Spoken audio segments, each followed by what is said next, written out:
Hello again and welcome back. In this lesson, we're going to show you how to use a Hue and Saturation Adjustment Layer to select a particular color range and then fine-tune it, adjust it. So we'll start by calling up a Hue and Saturation Adjustment Layer. Alright, there we go. The next thing we do is we come up here to this little drop-down arrow, click on it, and select any particular color. Notice what happens right down here. When we go from the master, here's the master, there are no pointers. But as soon as we click a particular color, we pick up some pointers that we can grab and slide around. It doesn't really matter here which ones you choose, although if you look at this and we choose cyans, we're kind of running across the ends, which is kind of awkward to deal with. We want to basically choose any color but cyans, so we get our pointers out here like this. The next thing we want to do is collapse all of these sliders together by clicking and dragging to smash them together.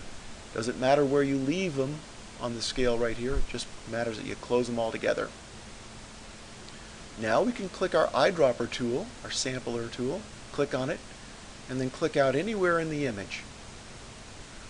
We'll use our zoom tool here to really go in here. What I'm looking at this image, by the way, is that, again, my camera doesn't capture greens exactly correctly for the way I want them to be. I want them to be more like the Velvia film would have captured them.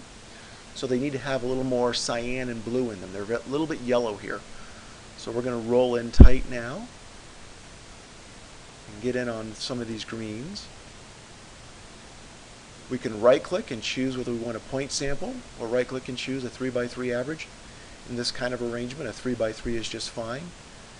And notice as we click, I'm going to click a couple of different places here, we'll see the exact color that we're clicking on. The sliders will move around to line up underneath that. So we'll click here, move to the left. So wherever we click, it's actually saying, okay, here's the color, and it's defining it right up on top here. So we'll choose a good starting point, then click this eyedropper with the little plus sign, which means we're going to add to the selection. This inner sliders will open up a little bit as we click. Now let's just click here, here. Try to get that to open up a little bit. There we go. Now it's opening up, the inner sliders. Now we can take our outer sliders, and this is our feathering area. We'll feather back into that color there. Forward into the greens a little bit more. Now we will use the scroll wheel to zoom out so we can see what's going on with the entire image. And again, I want this to be just a little bit more green. I want my greens to be less yellow and more cyan and blue added into them. So I'm going to come up here to the hue, and depending upon which way I run it, if I run it to the left, notice what's going on underneath here. We're introducing more yellow and orange. Wrong direction. If I run it back to the right, notice that we're shoving more green under where we're working. And that is just probably a little too much. Typically about 5 points is about as far as I'm willing to go. Let's just toggle that on and off.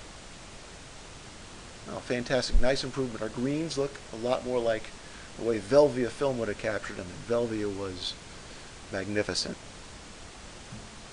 Okay, to sum this up, we have shown you how to use a Hue and Saturation Adjustment Layer to go in and pick a targeted color range and then adjust it by sliding the Hue slider around. See you next time.